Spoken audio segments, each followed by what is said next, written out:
Sekali lagi, Assalamualaikum warahmatullahi wabarakatuh. Bukan bermaksud mau kurang ajar, tapi biar ngajarnya lebih enak, saya bisa lihat semuanya dan semuanya bisa lihat saya. Kemudian kalau untuk di syuting juga lebih enak yang syuting, tingginya tidak jauh dari tingginya kamera, biar hasilnya bisa lebih bagus, lebih enak buat yang ikut ngaji dimanapun berada. Pada sore hari ini saya mau ngajarkan tentang masalah sholat. Ini pelajaran buat saya sendiri, yang lain mau dengarkan alhamdulillah, tidak ya enggak jadi masalah. Sholat ini adalah ibadah yang merupakan salah satu rukun Islam. Namanya rukun itu tiang, pondasinya tiangnya. Kalau pondasinya tiangnya roboh satu, kira-kira bangunannya bisa bertahan enggak? Susah kan? Nah, diri kita ini sebagai muslim tidak akan bertahan hidup di dunia dengan baik, apalagi di akhirat, kalau pondasi Islam yang 5 itu tidak ditegakkan. Pondasi yang 5 tidak ditegakkan. Dari mulai syahadatnya, kemudian sholatnya enggak ditegakkan, maka hidup kita juga akan tidak bisa tegak, mudah roboh, mudah goyah. Sholat satu hari 5 kali di 5 waktu yang berbeda-beda. Kalau kita lihat ternyata waktu sholat dari satu waktu ke waktu yang lain itu adalah fase-fase perjalanan waktu 24 jam. Artinya kalau betul kita disiplin tiap waktu yang sudah ditentukan kita sholat dengan baik, maka hidup kita dari satu ke waktu itu akan terjaga. Kalau sampai terjadi hal yang kurang baik, maka sholat berikutnya akan menghapus hal yang kurang baik atau tidak baik yang terjadi sebelum sholat. Pertanyaannya, kalau kita sholat itu kan pertemuan dengan Allah ya, sudah bisa merasa diundang belum? Saya tadi lihat di YouTube, saya sengaja nanti mau saya buat video pendek 1 menit insya Allah. Adzan, jadi ada orang-orang yang dengar adzan nangis. Dan itu saya lihat seorang non-muslim. Ya, non-muslim itu pergi ke Timur Tengah, naik ke atas, bangunan atas seperti kalau di Raudhah di lantai 3 ya yang terbuka. Pas kebetulan azan tuh, Allahu Akbar, Allahu Akbar. Nah, azannya itu kan satu kota azan. Dia tanya, ini suara apa ini? Karena nggak pernah dengar. Di luar negeri itu kita cari azan terdengar tuh susah ya. Banyak tempat tuh di luar negeri yang azan tidak boleh keluar dari ruangan. Jadi suara azan tuh hanya ada di dalam gedung, tidak boleh keluar. Alhamdulillah di negara yang kita cinta ini semoga terjaga terus sampai kapanpun juga ya. Azan itu mau pakai speaker gedenya seberapapun ya insya Allah tidak jadi masalah. Namanya azan. Nangis dia. Ini suara yang sangat indah. Ya, suara sangat indah. Bahkan seorang aktor film ternama Hollywood yang dia non muslim, dia mengatakan suara terindah yang didengar di Islam di muka bumi ini adalah suara seruan azan. Nah, kita ini sebagai muslim atau muslimah kalau dengar azan merasa itu seruan indah atau seruan yang mengganggu? Allahu Akbar, Allahu Akbar. Matikan TV-nya, azan tuh matikan. Allahu Akbar, Allahu Akbar. Handphonenya lagi keluar suara azan. Silent. Kecilkan suaranya. Matikan, ganggu. Kita enggak menikmati suara itu, tapi itu seringkali dianggap gangguan. Nah, kalau kita sebagai seorang muslim dengar suara azan terganggu, apa bedanya kita dengan setan yang dalam hadis disebutkan, setan tuh kalau dengar suara azan lari terbirit-birit sambil ngentut. Tut ya. Lari terbirit-birit karena enggak mau dengar suara azan. Lantas bedanya apa kita dengan setan? Ya beda sih beda, tapi bedanya di mana gitu ya? Bedanya di mana? Dengar suara adzan. Nah kalau sehari-hari kita dengar adzan kok belum bisa tersentuh, apalagi sholat. Lawang dengar adzannya aja belum tertarik, apalagi sholat. Makanya orang begitu lahir tidak disuruh ngapa-ngapain, disuruh dengar suara adzan. Mau owe sampai air matamu habis, kamu pokoknya harus dengar suara adzan. Tidak ada butuh susu ya nak, nggak ada. Betul kan? Begitu lahir apa orang tuanya pertama kali ngasih ASI atau ngasih adzan? Adzan. Allahu Akbar, Allahu Akbar. Adzan di telinga kanan dan iqomah di telinga kiri. Nah ini sekarang kita teliti diri kita sendiri. Kalau dengar adzan sudah bisa senang belum? Kalau belum berarti ya penyakit hati kita ini Masya Allah luar biasa. Padahal kita sudah sholat 5 waktu plus yang sunnah. Gini loh Bu, hadirin pemirsa dimanapun Anda berada. Kalau ada surat undangan ke rumah kita, surat undangan itu dari presiden untuk acara pernikahan anaknya. Pak Jokowi mau mantu kelihatannya ya. Nah, misalnya jenengan diundang Pak Jokowi misal gitu, bangga atau enggak bangga? Suratnya ditunjuk-tunjukin orang enggak? Ini loh undangannya, nyampe ke saya, ya kan? Bangga. Nah, sekarang pertanyaan saya, surat undangan itu ditujukan kepada kita dari Allah Ta'ala lewat lisan para muadzin. Nah kita merasa bangga enggak diundang? Diundang ini kita merasa bangga enggak? Kalau perasaan itu belum ada berarti selama ini kita belum tahu ilmu sholat. Ya ilmu sholat itu belum paham. Ngelakoni sholat tapi nggak tahu hakikatnya, nggak tahu maknanya, nggak tahu keagungannya, apalagi merasakannya gitu ya. Merasakannya susah mau merasakan. Hakikat daripada seruan adzan aja itu kita nggak paham. Makanya nanti mulai maghrib nanti sebentar lagi kan, kalau kita belum bisa merasakan nikmat, dinikmat-nikmatkan. Adzan, Allahu Akbar, diundang Gusti Allah. Allah ngundang saya. Sungguh beruntungnya saya diundang oleh Allah Subhanahu wa Ta'ala. Makanya para muadzin sebagai wakil Allah yang mengundang hamba-hambanya untuk ngadep sama Allah, itu nanti di hari kiamat ketika seluruh manusia tenggelam dengan keringatnya, ya ketika di padang mahsyar itu manusia tenggelam dengan keringatnya, dikatakan para muadzin itu nanti lehernya paling panjang. Jangan dianggap aduh kayak jerapah herek itu ya.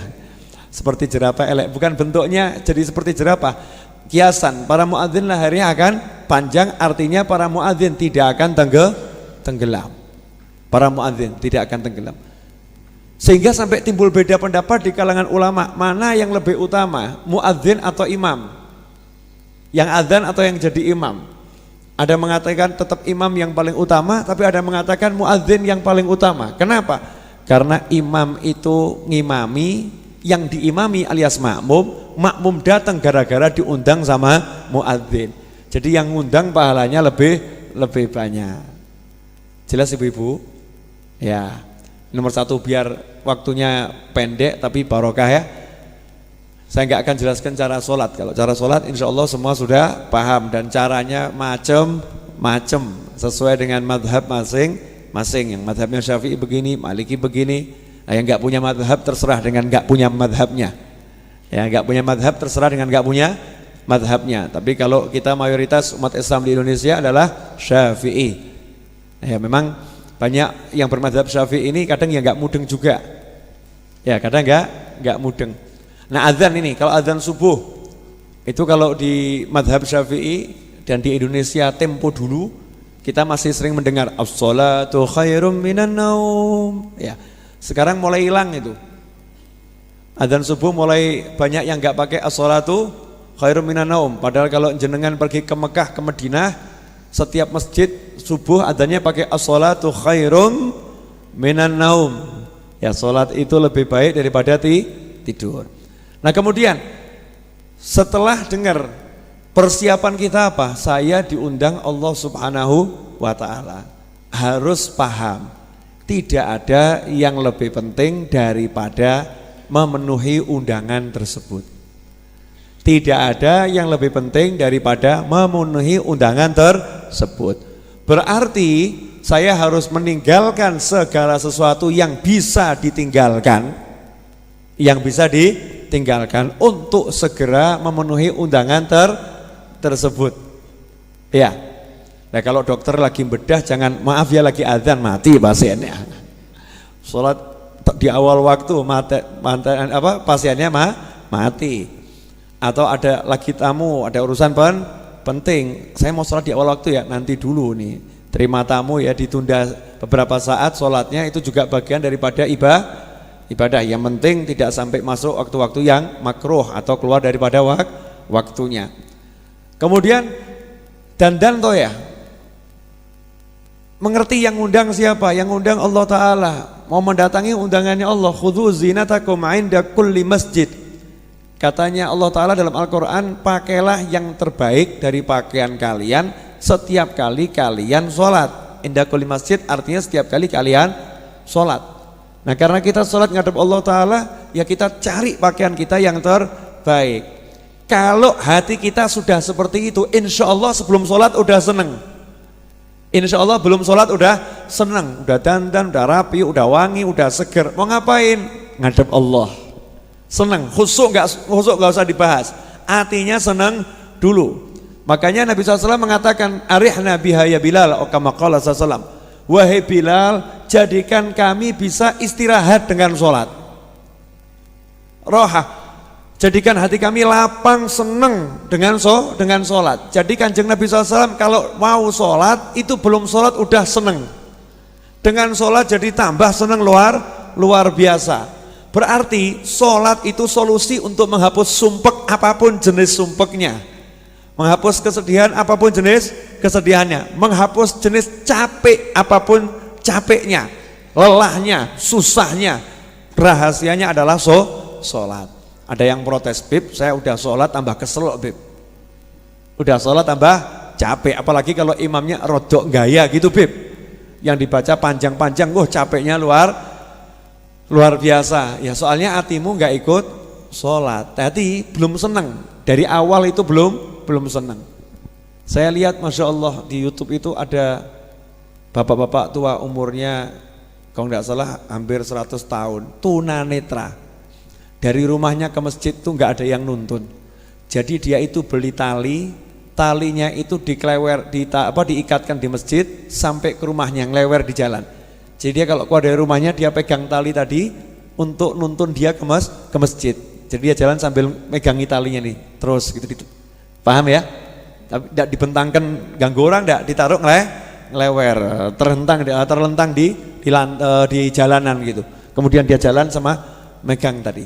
Tunanetra. Dari semangatnya, senengnya pergi ke masjid untuk sholat. Ya untuk sholat. Nah kalau hati kita udah seperti itu, paham sholat ini paling penting, sholat ini paling utama, sholat ini paling luar biasa, kita yakin pasti tidak ada urusan yang tidak bisa selesai dengan sholat. Semua urusan apapun akan selesai dengan sholat. Makanya Rasul mengajarkan, kalau kamu ngalami suatu, butuh sesuatu, ada urusan apapun, maka hendaknya kamu sholat. Iya. Tapi memang sholat ini setannya paling gede. Apalagi nyuruh sholat istri, susah itu. Bagi istri nyuruh sholat suami itu susah itu. Nyuruh sholat anak susah. Kenapa? Wa amur ahlaka bisolah. Perintahkan anakmu, keluargamu untuk sholat. Setannya langsung mulai ngidik-ngidik istrinya. Wes josok salim. Kamu baru sadar aja kok gaya nyuruh-nyuruh istrimu rajin sholat. Udah sana kamu sholat aja yang benar dulu, nggak usah ngurus-ngurus istrimu. Dan nggak usah gaya kamu. Biasanya sholatnya juga telat-telat aja kok gaya sekarang ini. Ini mulai setan masuk. Atau ibu ngajak suaminya sholat. Ayo Pak sholat Pak jamaah. Udah siapa jamaah-jamaah udah, nggak usah jamaah-jamaah, sendiri-sendiri aja. Nggak usah repot kelamaan nanti itu ya. Sabar Bu. Ya sabar Bu, sabar juga Pak. Punya pasangan hidup yang seperti itu bagian daripada kenikmatan. Loh kok bisa? Iya, berarti ganjarannya nambah, sebab sabarnya nambah. Ini fikih sholah, ngerti dulu kita mau ngadep Allah Subhanahu wa ta'ala. Kalau udah seperti itu, Saya mau nanya ini, kalau kita diundang orang kaya raya, baik hati, dermawan, pengertian, penuh kasih sayang, dan bisa menyelesaikan semua problem kita, diundang 1 hari 5 kali, seneng atau enggak seneng? Seneng ya? Dijamu terus loh ya, seneng atau enggak seneng? Senang. Lah kira-kira jamnya kita tunggu enggak itu jam undangannya? Oh ini nanti jam berapa mau ketemu? Jam sekian, ditunggu itu. Nah kita ini sekarang 1 hari 5 waktu dipanggil Allah Ta'ala. Itu waktu demi waktu itu kita enteni atau kebetulan waktunya datang. Oh maghrib, kebetulan masuk waktu maghrib. Oh isa, kok cepet men ya, kok cepet banget ya. Atau kita tunggu, kok nggak datang ya maghribnya ya, kok nggak isya ya, beda loh ya. Kok nggak subuh ya, kok nggak zuhur ya, kok nggak asar ya. Udah kangen nih, udah kangen sama orang. Loh kok cepet betul ya, baru zuhur sudah asar. Jazakallah khair. Udah asar ya, lu kok cepet betul, barusan asarnya kok udah maghrib. Itu berarti kita belum ngarep sholat, belum merindukan sholat. Nah ini gimana caranya biar hati kita seperti itu? Pertanyaannya gitu toh Bib, kalau teorinya udah paham Bib, caranya gimana? Caranya mau caranya? Hah? Yakin mau? Nanti mau dikasih nggak diamalkan. Nomor 1, sadar diri, elek. Kita ini orang jelek, dosanya kebanyakan sampai diundang Allah nggak mudeng-mudeng. Jadi hati kita kotornya luar biasa. Jadi jangan pernah merasa hatinya lebih bersih dari orang lain. Jangan melihat-lihat jeleknya orang lain. Dan jangan pernah merendahkan siapapun. Wis aku sing paling elek. Dah. Saya yang butuh minum obat, nggak usah ngurusin obatnya orang lain dulu. Itu dia tuh seharusnya begini, saudara sah kakek ngomong, ya awakmu dewi dandanono. Ya kan? Kita perbaiki diri kita sendiri. Kalau kita mau nasihatin orang, nasihatin boleh, tapi nggak usah jelek-jelekin orang atau merendahkan orang atau menghakimi dan menghukumi orang. Nggak usah. Diri kita sendiri jelek, kotor. Nah kalau udah tahu sebabnya kotor, ya cari obatnya. Obat buat nyikat hati ini apa nih? Jadidu imanakum, perbaruilah iman kalian selalu dengan kalimat la ilaha illallah. Jadi iman itu akan baru kalau kita mau ngucap la ilaha illallah. Pertanyaannya, lah kita ngucapnya udah banyak atau belum? Kurang atau tidak? Yakin kita ini masih sedikit ngucapnya. Kurang banyak. Ya sekarang tiap hari diperbanyak. La ilaha illallah, la ilaha illallah. Terus diperbanyak. Ya lidah ini diperbanyak ucap la ilaha illallah, la ilaha illallah. Sebanyak mungkin. Sampai nanti karat-karat di hati itu akan rontok satu persatu. Ini minum obat. Kemudian yang kedua apa? Kumpul sama orang yang rajin sholat. Kumpul sama orang yang rajin sholat. Jangan kumpul sama yang males. Katut, jangan gaya kita. Saya mau nulari dia, ketularan. Laisal jarba qurbus salimah walakin as-salimatu tajrabu. Orang sakit gudis, panuan tidak akan sembuh dengan kumpul sama orang yang kulitnya sehat. Betul ya? Tapi orang yang kulitnya sehat, kumpul sama panuan gudiken dan kadas kurap, kira-kira ketularan enggak? Ketularan. Makanya jangan gaya, saya mau nulari yang malas-malas biar rajin. Akhirnya kita jadi ikut malas. Terus gimana? Ya kita perbaiki diri kita dengan kumpul sama orang-orang yang rajin sholat. Susah cari orang yang rajin sholat, gampang. Baca kisah orang-orang yang soleh tentang sholatnya bagaimana. Seperti Sayyidina Ali Zainal Abidin, 1 hari sholat sunnah 1000 rakaat. Iya itu ya, 1 hari sholat sunnah 1000 rakaat. Habib Ali bin Muhammad Al-Habsyi sholat tarawih dalam 20 rakaatnya baca 10 juz, 3 hari sekali khatam. Piye itu ya, kok bisa seperti itu? Sayyidina Utsman bin Affan 1 rakaat khatam Al-Quran. Gimana itu ya? Baca cerita-cerita itu. Nanti kalau udah mulai malas baca lagi. Makanya kumpulkan tuh kisah orang-orang yang rajin sholat. Ya kisah orang-orang yang rajin sholat. Kita biar ngerti. Nah, kalau pas malesnya datang, kan males tidak selalu ya. Nanti malesnya datang, baca itu. Satu, perbanyak la ilaha illallah, dan obat-obat hati dari zikir jenisnya sholawat, istighfar dan lain sebagainya.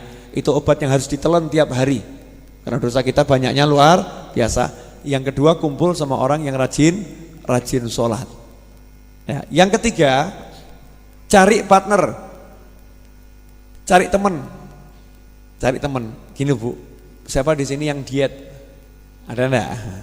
Enggak usah ngomong, ada ya? Para pemirsa dimanapun Anda berada yang lagi diet, enggak usah ngomong. Diet itu kalau jalan sendiri lebih banyak gagalnya daripada berhasilnya, betul kan? Tapi kalau diet pakai grup diet, saling mengingatkan, saling mendukung, maka nanti insya Allah dietnya itu lebih bertahan lama ya, lebih bertahan lama dan insya Allah berhasil. Partner, jenengan jalan pagi, biasanya kalau sendiri males. Tapi kalau ada yang nemeni janjian sama temennya, ayo kita jalan bareng ya, biasanya lebih semangat. Nah, sholat cari partner.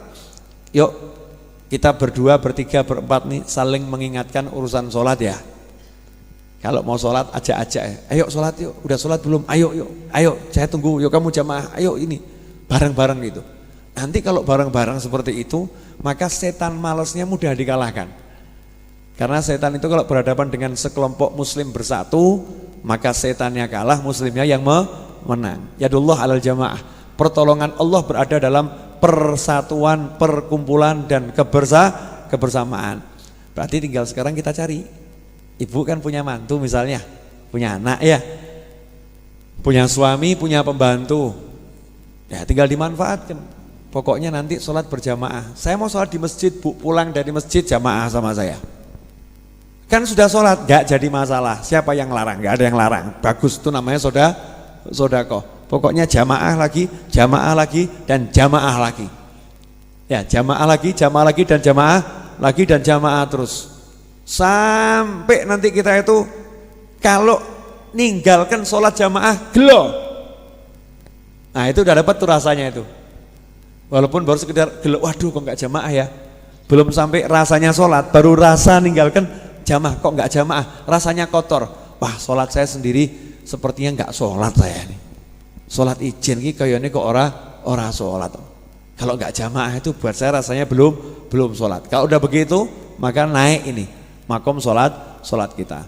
Nah, ibu-ibu dan pemirsa dimanapun Anda berada, jadi inti dari pengajian sore hari ini, saya mengingatkan diri saya sendiri dan semuanya untuk dandani sholat. Siap atau nggak siap? Siap. Nomor satu, yang punya duit beli ruko yang bagus ya. Jangan kalau ruko yang KW 10, kalau baju yang merek-merek. Setuju? Yakin. Nah, nanti ke Klewer tanya, yang paling murah mana nih rukonya?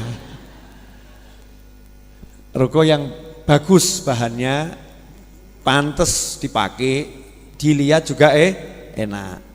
Siap Bu ya? Nah, terus sajadah buat sholat. Alhamdulillah di Masjid Ar-Radhani yang buat sholat saya buat yang bagus semua. Betul kan? Karpetnya yang bagus. Kemudian yang buat imam itu juga yang bagus. Yang satu tuh saya beli, ini hadiah dari oleh-oleh teman saya yang haji bareng sama saya, beli di Madinah itu. Motifnya sama dengan raudhahnya Nabi ya SAW. Tapi sebelumnya saya juga sama, lebih besar, lebih bagus. Itu saya beli hampir 1 juta. Kenapa? Ngajeni imam. Ini yang mimpin sholat. Yang ibu duduk ini, itu 1 meternya hampir 400.000. Jadi ibu duduk itu 1 meternya hampir 400.000. Jangan dikira murah. Saya cari yang bagus-bagus. Kenapa? Mau ngajeni orang cari ilmu, hargai orang cari ilmu, hargai orang zikir, hargai orang sholat. Pokoknya cari buat ngadep sama Allah yang terbaik dan jangan takut mengeluarkan duit. Jangan takut mengeluarkan duit. Kalau kita mengeluarkan duit buat Allah itu nggak takut, maka Allah akan ngasih kita yang nggak hitungan. Nyoh. Lah kita buat Allah, Allah karpet yang murah, rukus. Ya Allah ya juga kayak anak yang sidik-sidik wae. Ya hati loh nih hati. Hati kita masing-masing. Tekadnya apa? Kalau buat Allah kita nggak takut, buat Allah kita nggak hitungan, nanti kita juga dapatnya seperti apa yang kita lakukan. Kama tadinu tudan. dapatnya seperti yang kita lakukan, sesuai dengan sikap hati kita masing-masing. Ibu-ibu sekalian yang dimuliakan Allah Ta'ala, pengalaman saya kemarin di Mekah dan Madinah itu yang menarik, sholat 5 waktu itu ya, sholat 5 waktu. Kalau lihat orang berangkat ke Masjidil Haram, Masjid Nabawi itu ya, berangkatnya itu jalannya nggak ada yang jalan pelan-pelan. Tapi tidak lari, kalau lari juga nggak boleh kan ya, datang ke sholat dengan sakinah wal-waqar. Tapi jalannya semangat, kelihatan orang yang semangat, seneng gitu loh. Berangkat ke masjid seneng.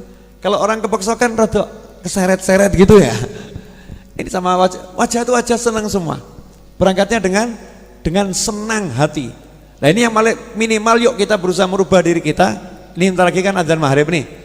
Kita nanti masuk maghrib dengan hati yang senang. Oh alhamdulillah mau sholat maghrib. Alhamdulillah mau sholat isya. Alhamdulillah subuh kebablasan.